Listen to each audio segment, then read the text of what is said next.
মেহেরপুর জেলা ছাত্রদলকে সুসংগঠিত করার লক্ষ্যে সদর উপজেলার আমজুপিতে ছাত্রদলের গণমিছিল অনুষ্ঠিত হয়েছে।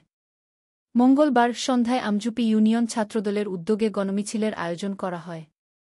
মিছিলে নেতৃত্ব দেন জেলা ছাত্রদলের সহসভাপতি নাহিদ মাহবুব সানি ও সাবেক সাংগঠনিক সম্পাদক সাইদ বিন রফিক সিজার।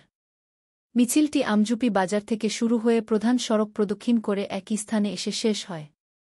মিছিল পরবর্তীতে সংক্ষিপ্ত পথসভা অনুষ্ঠিত হয়। পথসভায় বক্তব্য রাখেন জেলা ছাত্রদলের সহসভাপতি নাহিদ মাহবুব সানি। এ সময় তিনি বলেন, তারেক রহমান মেহেরপুর বিএনপির যে নতুন কমিটি দিয়েছে তার একটিই লক্ষ্য মেহেরপুর বিএনপির মানুষকে একটি জিম্মি দশা থেকে মুক্ত করতে। এই কমিটি হল মেহেরপুরের মানুষের।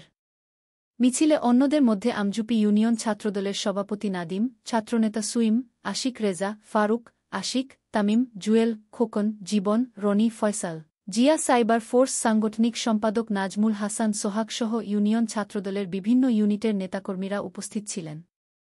মুজিবনগর খবরে নিউজ পেতে যোগাযোগ।